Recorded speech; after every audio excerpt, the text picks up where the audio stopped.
Eu quero começar perguntando aqui ao pastor Sérgio Monteiro. Pastor, o que é Apocalipse? Acho que não dá para fugir dessa pergunta logo de início, né? O que é Apocalipse e qual o propósito desse livro especial? Excelente pergunta. Essa pergunta é uma pergunta extremamente necessária para os nossos dias. E esses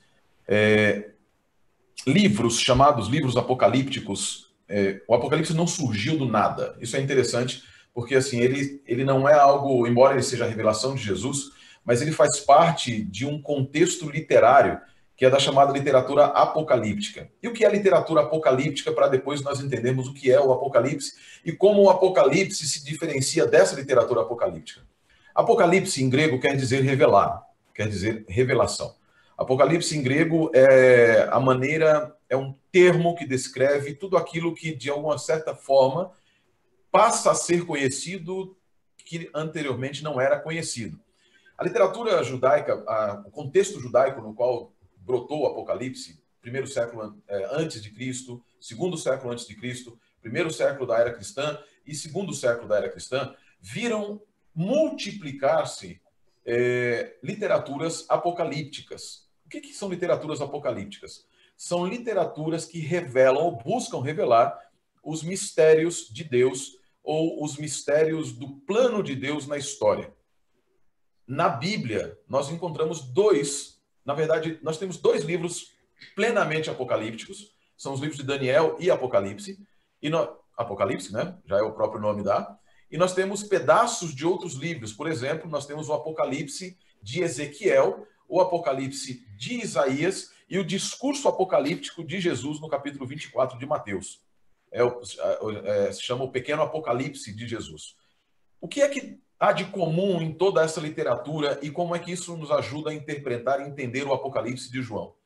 Elas são recheadas de simbolismos. Elas lidam, e aí pode parecer estranho para você que sempre pensou, como o pastor Michelson disse, o Apocalipse como uma revelação, como o fim do mundo. Não, na verdade a literatura apocalíptica não tem o objetivo primário de falar do fim do mundo, mas do controle de Deus sobre a história.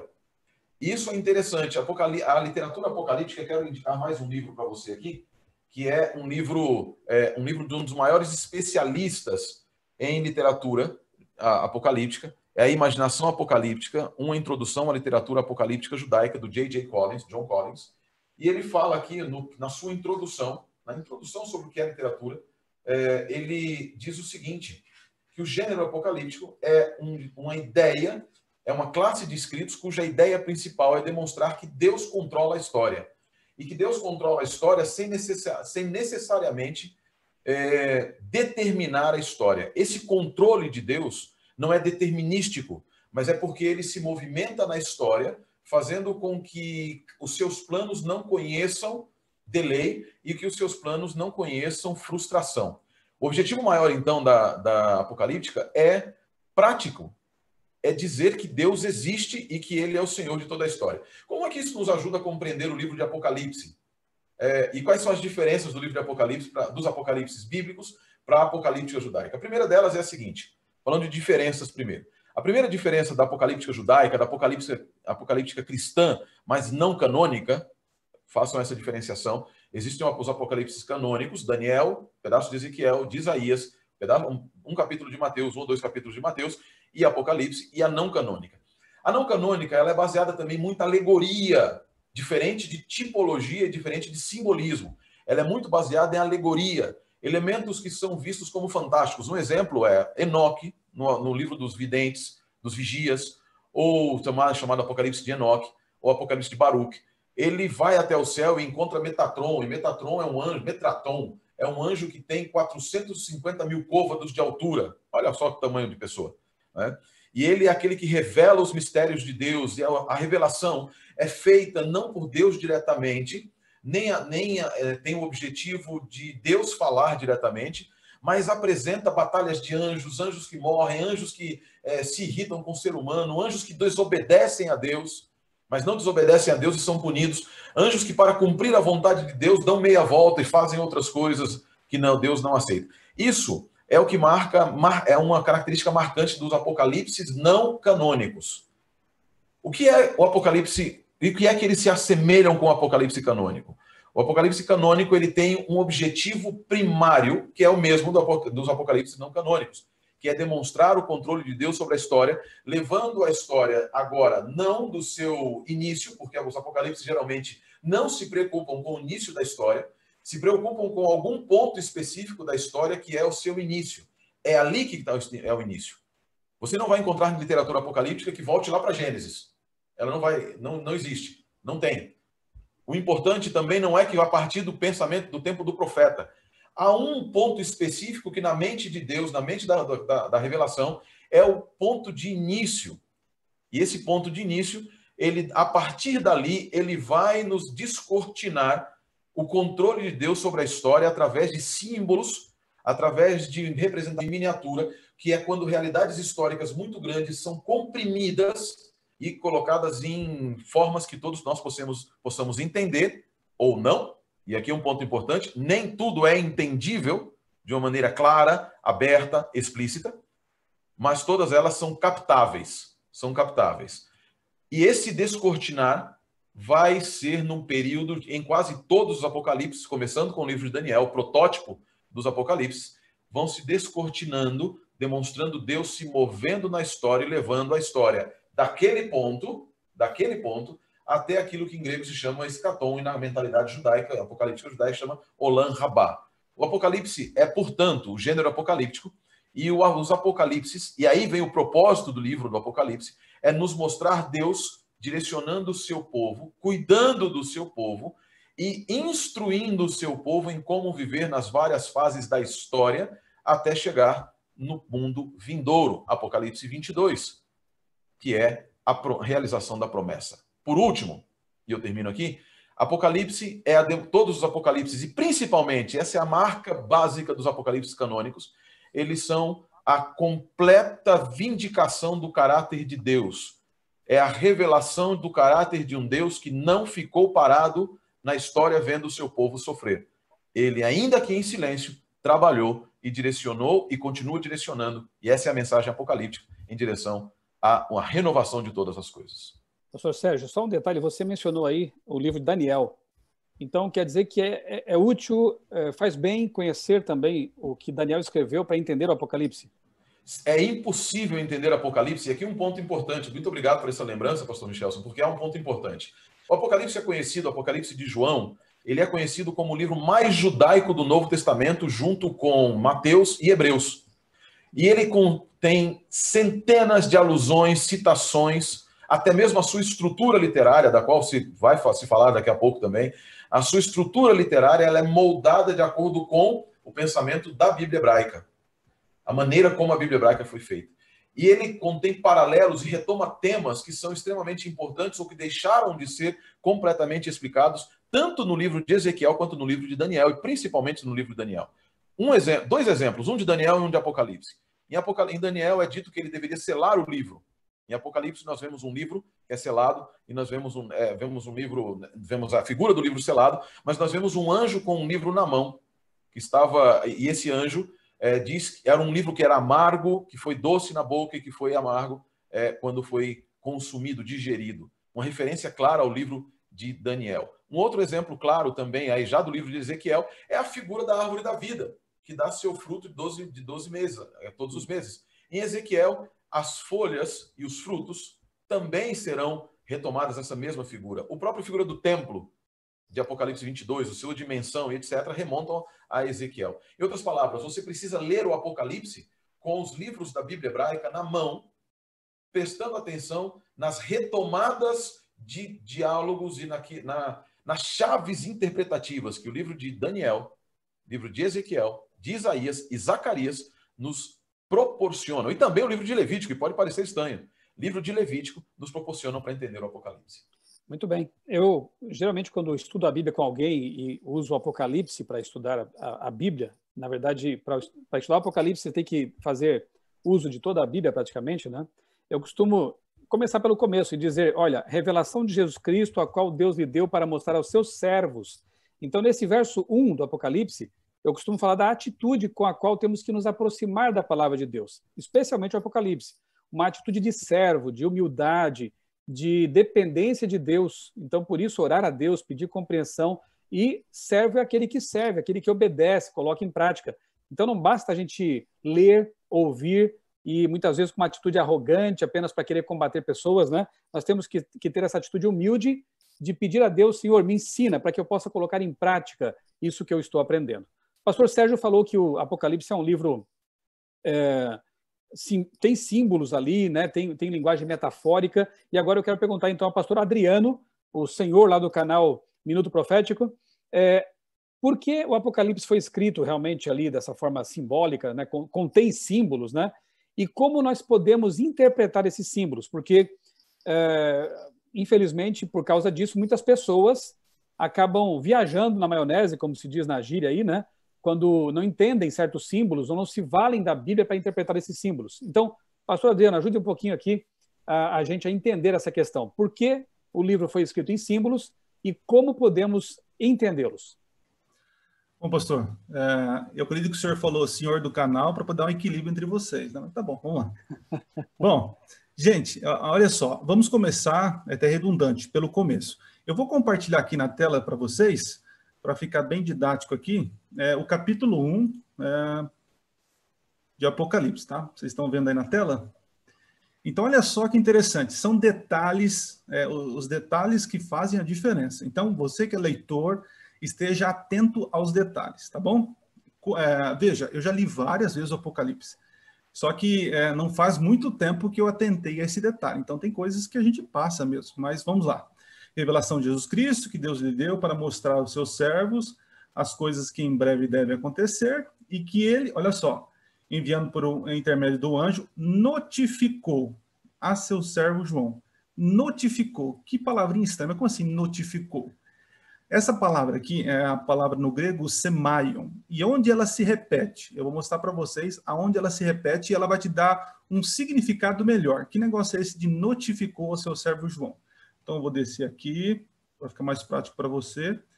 Então eu vou lá em João, cadê João? João, capítulo 21, verso 18. Olha só que interessante. Aqui é aquele momento em que Jesus está falando para Pedro, tu me amas, repete 3 vezes, tal, né? Aí chega no verso 18, Jesus diz o seguinte: em verdade te digo, que quando eras moço, tu te cingias a ti mesmo e andava por onde querias. Quando, porém, fores velho, estenderás as mãos e outro te cingirá e te levará para onde não queres. Então, Jesus está dando uma resposta para Pedro, né? Para quem conhece a história. Pedro ficou chateado, tipo assim, eu vou morrer, mas e esse aí, ó? E esse aí que está junto contigo? Falando sobre João, né? E olha que interessante. Diz assim, João escrevendo, disse isto para significar, é a mesma palavra lá no começo, semaion, para significar o quê? Com que gênero de morte Pedro havia de glorificar a Deus. Ou seja, todo esse símbolo aqui que ele falou, era um símbolo para significar o quê? A morte de Pedro. Tá certo? Então vamos voltar lá para Apocalipse capítulo 1. Então vamos aqui. Ok, capítulo 1.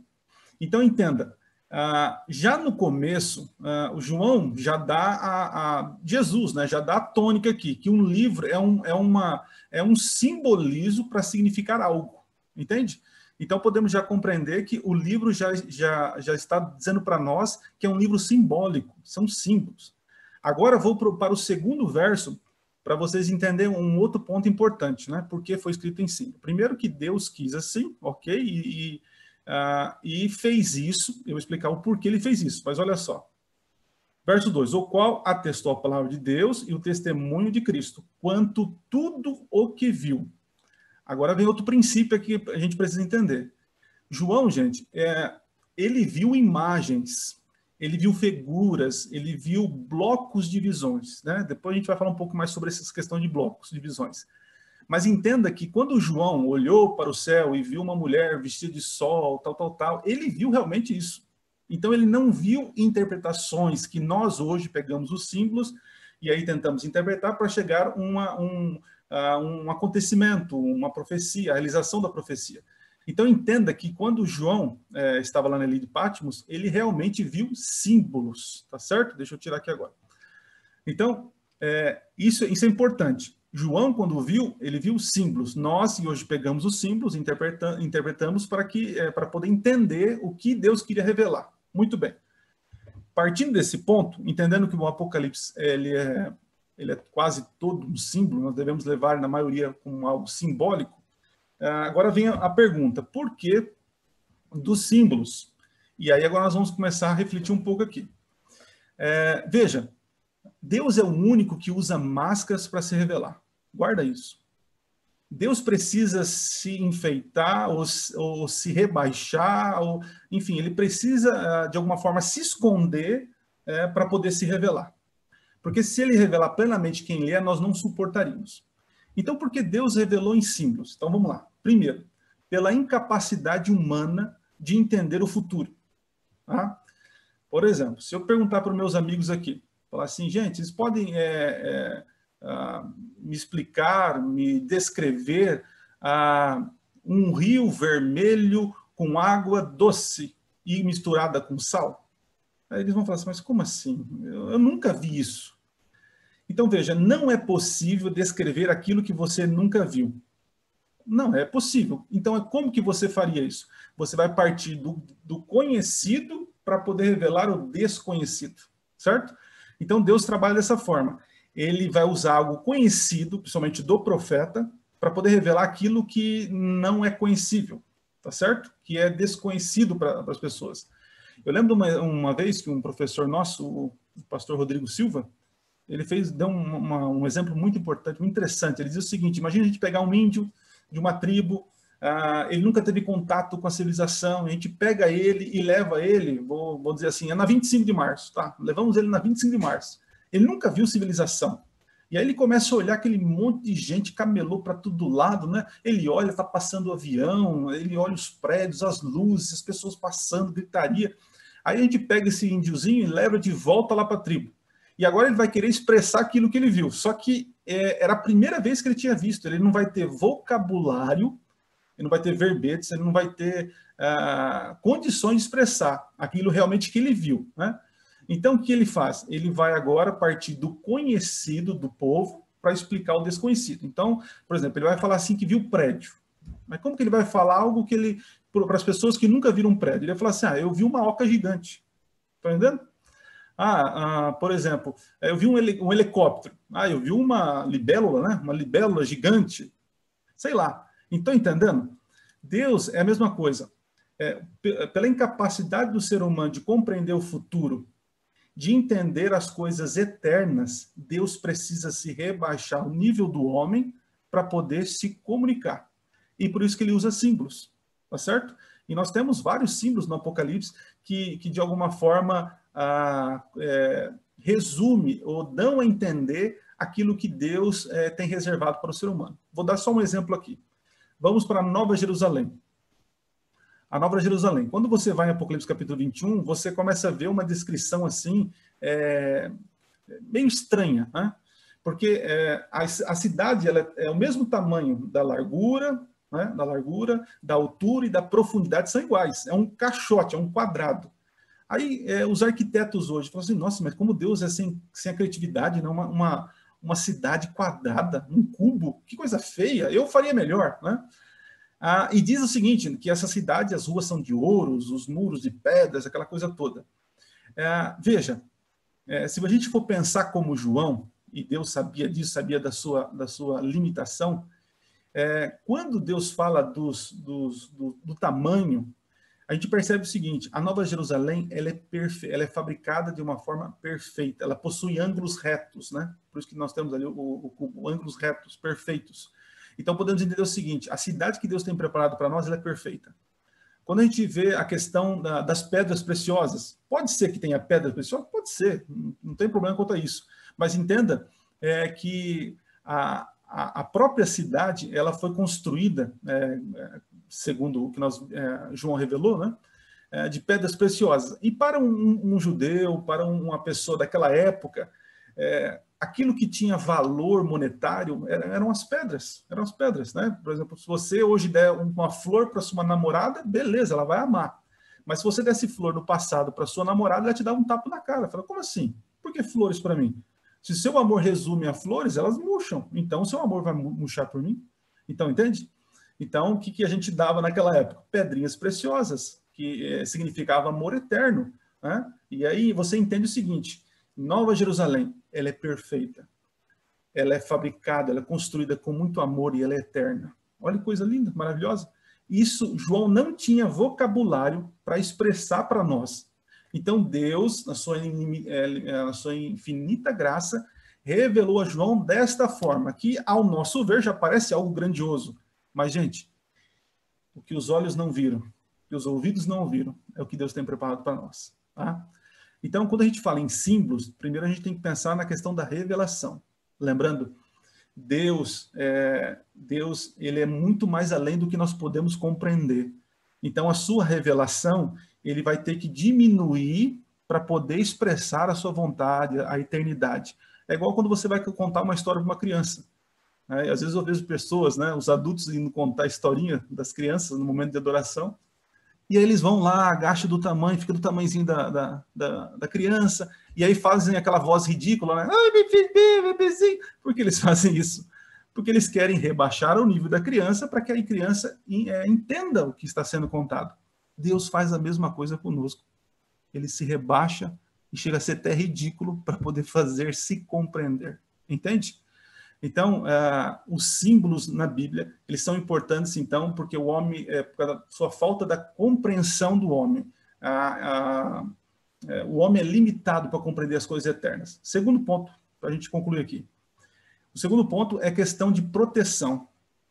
Se João, na ilha de Patmos, tivesse escrito toda a revelação de forma, a interpretação correta, aquilo realmente que ia acontecer, não em símbolos, mas decodificados, entende? Vocês acham que como que a mensagem da ilha de Patmos, lá que João escreveu, saiu de lá? Saiu pela mão de quem? Com certeza, os romanos tiveram acesso aos autógrafos, que chamamos, né? E você acha que João, sendo o inimigo número 1 do Estado, né, o grande líder dessa seita, você acha que eles não iam pegar os manuscritos e ia ver ali coisas falando referente a Roma, as coisas que aconteceram no tempo de João? Então, com certeza, eles iam destruir esses manuscritos, mas de forma milagrosa, né? Eu costumo dizer o seguinte, o guarda pega lá os manuscritos, aí abre lá Apocalipse 13, besta que sobe do mar, com pata de urso, 7 cabeças, aí ele vai para outro texto, vai lá em Apocalipse capítulo 5, cordeiro de 7 olhos, com 7 chifres, rapaz, esse velhinho tá gagá, então deixa eu passar essa mensagem. E aí ele entrega a mensagem. E de maneira sobrenatural, milagrosa, o livro sai da ilha de Patmos, chega até o continente, e ela é preservada até hoje por causa dos códigos, dos símbolos, e você tem o privilégio de estar na mão. Olha só que coisa interessante. Então, veja, a magia, eu costumo dizer, é a magia, a beleza do livro do Apocalipse. As pessoas começam a olhar ali e começam, às vezes, a tentar ver problemas, dificuldades, mas vocês vão perceber que quando vocês começam a ter contato com esses símbolos, você vai ter contato com a Bíblia, e aí com certeza você vai ter contato com o dono dos símbolos, que é Jesus. Então, pastor, tentando resumir aí, é escrito em símbolos pela incapacidade humana de entender o futuro e a eternidade, e por questão de proteção, né? Então, esses símbolos, eles são facilmente, pode dizer assim, facilmente decodificados, basta um pouco de esforço e oração da pessoa que estiver lendo, ok? Essa era a questão, né? São facilmente decodificáveis, né? São facilmente compreensíveis. Eu espero que com essa nossa série de lives você possa perceber que realmente Deus não deu um código cifrado de maneira que as pessoas não pudessem compreender. E por isso que a nossa série de lives aqui tem justamente o título Apocalipse Decifrado. Para aqueles que pensam que o livro traz só coisa ruim, né? Porque talvez a lenda urbana para alguns seja essa, eu quero ler só aqui Apocalipse 1, verso 3. Logo no começo do livro diz assim: bem-aventurados aqueles que leem e aqueles que ouvem as palavras da profecia e guardam as coisas nela escritas, pois o tempo está próximo. Então, bem-aventurado, feliz aquele que realmente tem contato com essa mensagem do Apocalipse, com a mensagem bíblica, né?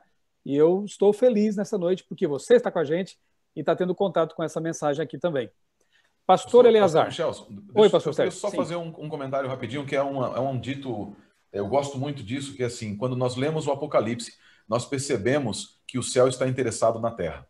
Amém. Eu acho isso fantástico no termo do Apocalipse. Os livros precisam ser entendidos dentro do céu. Se você tiver a chave hermenêutica na mão, que é a Bíblia, o restante da Bíblia, e essa mensagem, você vai entender a mensagem do Apocalipse. Não é fácil, não. Não é fácil. Mas também não é impossível.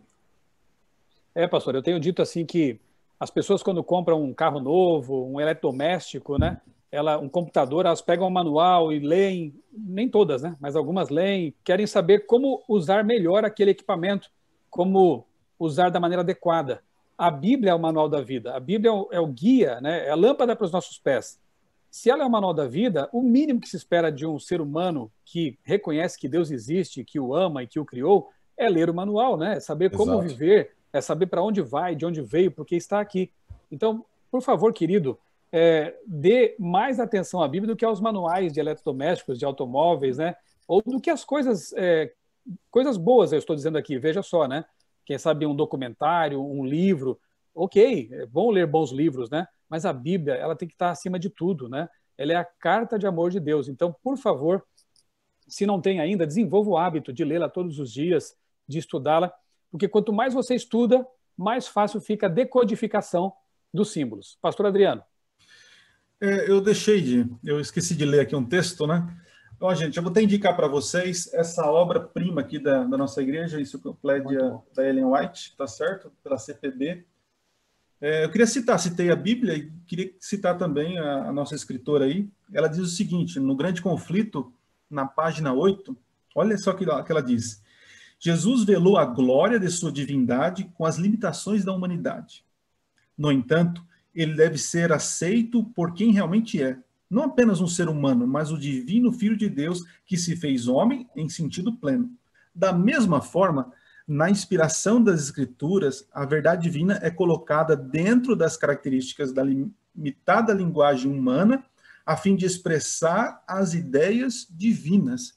Então, o livro do Apocalipse tem as ideias divinas, porém com roupagem humana. Por isso que elas são possíveis, os símbolos são possíveis de decodificar. São ideias divinas, mas com roupagem humana. Se fossem as ideias divinas com a roupagem divina, ninguém ia conseguir entender. Então, verdade. Eu vejo a graça de Deus aqui. Eu quero só fazer um lembrete aqui aos nossos amigos que estão nos acompanhando. Aliás, pode ser que alguém já tenha entrado aqui nessa live depois da nós temos começado, né? Já temos aí, eu creio, né, pastor Sérgio, que mais de 2.000 pessoas, ou cerca de 2.000 pessoas nos acompanhando. Nós estamos iniciando hoje uma série de lives sobre o Apocalipse decifrado, a verdadeira mensagem de esperança para o mundo em crise. Por que a gente frisou esse verdadeira?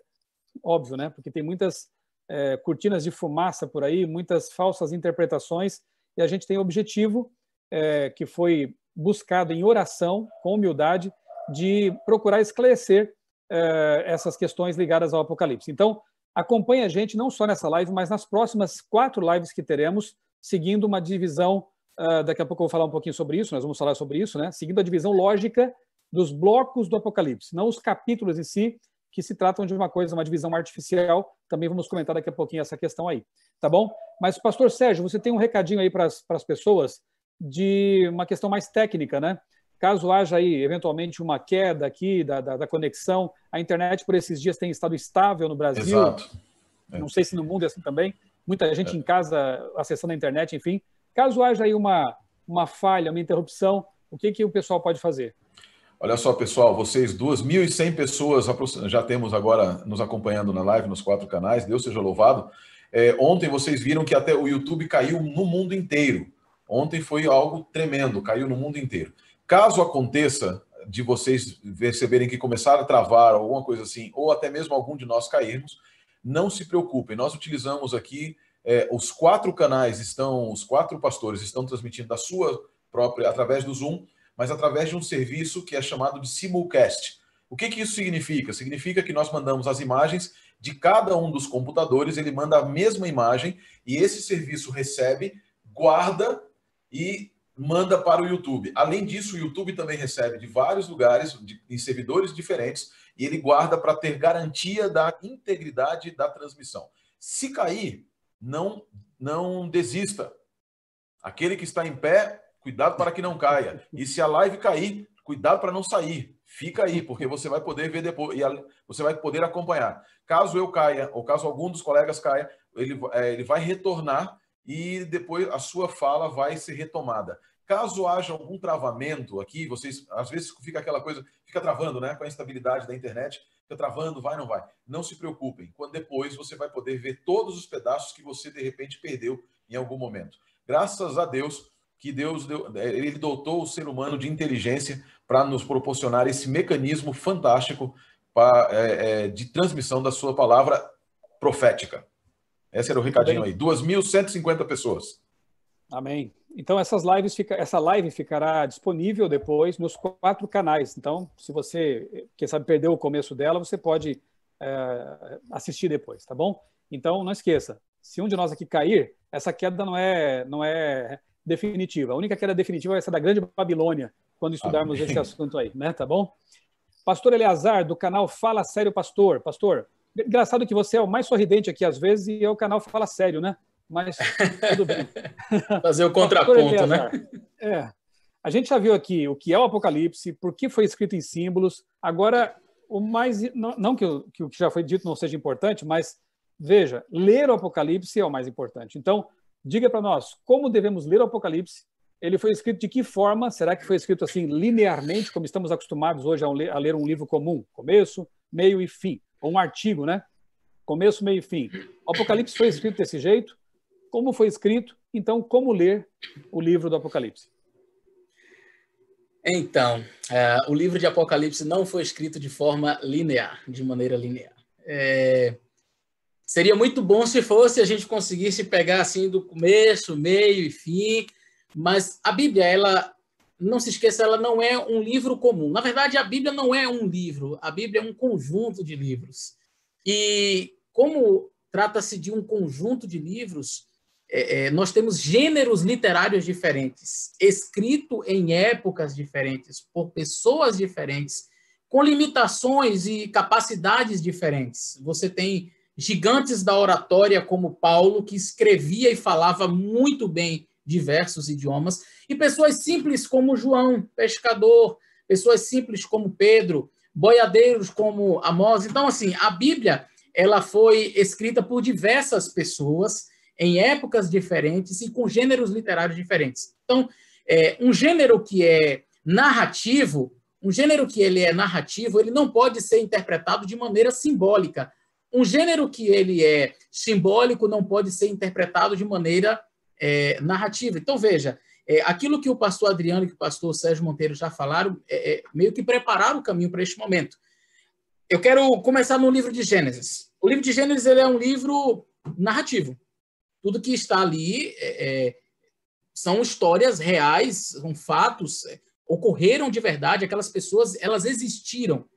Então, qual é o perigo de eu, por exemplo, interpretar Gênesis de 1 a 11 de maneira simbólica? Algumas pessoas fazem isso, não é? Algumas pessoas entendem, não, Adão, Eva, essa história aqui, veja bem, isso aqui na verdade é um simbolismo, não é? Não foi bem assim, 7 dias, o mundo criado ali. Não, veja, foram longas eras. Por quê? Porque 1000 anos para Deus é como um dia, e um dia para Deus é como 1000 anos. Opa, eu estou pegando um texto lá de Pedro, que está em outro contexto completamente diferente, e aplicando a uma narrativa que foi identificada por Cristo como sendo uma narrativa real. A história aconteceu mesmo. Adão e Eva é citado por Jesus Cristo, a história de Noé é citada por Jesus Cristo. Então, eu entendo que o gênero ali é narrativo. Quando você vai para o livro de Salmos, Provérbios, você tem já um gênero um tanto diferente, você tem um gênero ali poético. E o gênero poético, ele tem as suas peculiaridades. Você vai ver muito paralelismos, que era a maneira como a poesia era escrita. Então, você vai ter paralelismo sintético e antitético. Você vai encontrar isso muito no livro de Provérbios, por exemplo. O justo faz assim, porém o ímpio faz desse outro jeito. Ou paralelismo sintético. O justo atenta para assim, assim, assim, e o sábio faz isso, isso e isso, um completando o outro. Então, um contrapondo o outro ou um sintetizando o outro. Veja, essas são formas, hoje na poesia, de maneira mais moderna, a gente faz a combinação através de rimas. No hebraico não era necessariamente assim, através das rimas. Então, você já tem aí um outro gênero literário. Quando você vai para o livro de Daniel e Apocalipse, você já vai ter um gênero apocalíptico, né? Um gênero simbólico, profético. O livro de Daniel, especialmente, ele trabalha com uma estrutura muito interessante de quiasma. Isso também é encontrado no livro de Apocalipse, mais tarde a gente vai falar um pouco mais sobre isso. São paralelismos que existem, blocos de... são estruturas que se complementam, estruturas que estão uma parecida com a outra. E você vai ver isso também no livro de Daniel. Mas no livro de Daniel, por exemplo, você vai encontrar uma estrutura muito interessante, que é chamada repete e amplia. Você vai no capítulo 2 do livro de Daniel, você tem uma visão. No capítulo 7, você tem a mesma visão. No capítulo 8, a mesma visão. A mesma visão, pastor?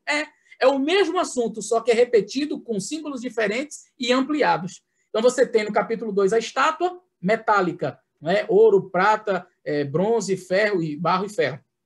E você tem ali os reinos do mundo sendo descritos, ok? Quando você vai para o capítulo 7, o que você tem? Os mesmos reinos sendo apresentados novamente, mas agora por figuras de animais. É a mesma visão, o mesmo assunto, só que agora vai ter algum acréscimo. Porque não seria necessário repetir a mesma visão se não fosse para acrescentar alguma coisa. Então você tem esse repete e amplia. Capítulo 8, Babilônia já passou, você já não vai ter a Babilônia ali, mas você tem os demais reinos também sendo apresentados através de animais, bode, carneiro, enfim. No livro de Apocalipse, só retornando um pouquinho, no livro de Daniel, então, nós vamos encontrar blocos quiásticos ali. Eu vou explicar bem detalhadamente para vocês depois o que é esse quiasma, o que é isso, pastor, que figura de linguagem é essa? A gente vai entender mais à frente. E o livro de Apocalipse, então, ele também vai ter uma estrutura, em algum momento de repete e amplia, mas não é o forte, assim. Eu não diria que essa é a estrutura mais comum no livro de Apocalipse, ela é mais comum ao livro de Daniel, mas você vai encontrar blocos dentro do livro de Apocalipse. E estes blocos, eles seguem em paralelo. São estruturas que se parecem e, às vezes, algumas pessoas chegam até a confundir. A gente está tratando do mesmo assunto. Uma outra coisa que é importante ressaltar, e eu vou trazer uma linguagem talvez até, eu diria, chula, por se tratar de um aspecto humano para tentar descrever algo que é divino, a palavra de Deus inspirada, mas para que você consiga entender na sua linguagem. Nós poderíamos dizer que o livro de Apocalipse ele trabalha com flashback, como num filme, sabe? Você está assistindo um filme e aí, de repente, lá no meio do filme, para uma cena e aí aparece aquela legendazinha assim, 5 anos antes. E aí você vai ter o que aconteceu antes daquilo. Aí volta. Tem filmes que são feitos assim, em flashback. E aí você vai assistindo 10 anos antes. Aí explica. Aí depois vai lá para frente 15 anos antes. Aí volta. Aí você começa a entender o que foi daqueles 5 anos antes, o que é o presente. Tem filmes que são tão, assim, fazem tanto esse processo que às vezes a gente fica assim, uai, onde é que está mesmo? Agora que é o presente ou já está no futuro? Está no passado. Eu já vi algum filme assim que a gente fica meio atrapalhado. Será que está no presente, está no passado, está no futuro? O livro de Apocalipse ele tem um tipo de literatura simbólica, como já foi apresentado, profético. Ele trabalha com blocos de paralelismos e ele muitas vezes faz isso. Na verdade, o livro de Apocalipse o tempo inteiro faz isso. Ele vai e aí depois inicia uma nova visão. João começa a ver alguma coisa, aí ele volta. Aí você está vendo, aí depois volta de novo. Então, às vezes, ele retorna para o mesmo ponto de uma outra profecia. Você vai encontrar as estruturas dos setes ali, muito interessantes no livro de Apocalipse. Você tem 7 igrejas. Aí depois ele vai falar de 7 selos. Aí ele volta, vai compreendendo basicamente, eu não diria exatamente, mas basicamente, de maneira muito parecida, o mesmo período. Aí vamos falar das 7 trombetas. Aí ele volta e vai compreendendo novamente. Então, o livro de Apocalipse, ele trabalha nesse vai, vem, vai de novo, volta. E assim, a estrutura do livro de Apocalipse vai sendo montada. Se você ler apenas o capítulo 1, capítulo 2, você entender que o livro deve ser lido de maneira linear, e você vai lendo que todos os eventos ali são sucessivos, você vai acabar fazendo uma interpretação completamente equivocada do livro. Então, se você ler, não, capítulo 1, beleza, aí você lê o capítulo 2, o capítulo 3 é depois do 2, o 4 é depois do 3, o 5 é depois do 4, em eventos históricos, você pode correr um sério risco de cometer uma interpretação equivocada. A hermenêutica do Apocalipse, a maneira de se interpretar o Apocalipse não é esta. Você tem que estudar o livro de Apocalipse em blocos, entendendo de fato que existem estruturas que vão em paralelo. Então, não estou dizendo com isso que você não pode ler o livro de Apocalipse de maneira linear. Você pode até ler o livro do capítulo 1 até o último capítulo 22, ali você pode ler tranquilamente. Mas entendendo que estas profecias elas não ocorrem assim sucessivamente. Elas voltam. Elas vão e depois elas voltam. Em algum momento elas vão estar retrocedendo. É muito bom saber disso, né? Inclusive é bom mencionar também, talvez aquele que está nos acompanhando não saiba dessa informação, que a divisão em capítulos e versículos, por mais que seja uma bênção para a gente, porque hoje para procurar na Bíblia um texto é muito mais fácil, né? Abra aí em Apocalipse 10, verso 3. Então você vai lá e procura. Nos tempos bíblicos, né? E algum tempo depois ainda, eram rolos de pergaminho e a pessoa tinha que ser fera na busca, né? Tinha que desenrolar ali, enrolar, para encontrar um texto ali no meio daquele texto corrido. Mas só que essa divisão em capítulos e versos nem sempre foi muito feliz, né? Às vezes há umas quebras inadequadas. Você percebe que alguns versos que estão num capítulo seguinte ainda pertencem ao capítulo anterior. Isso acontece frequentemente na Bíblia e é bom que as pessoas saibam disso, né? Essa divisão de capítulo e versículo não é inspirada. A Bíblia é inspirada. Essa divisão não.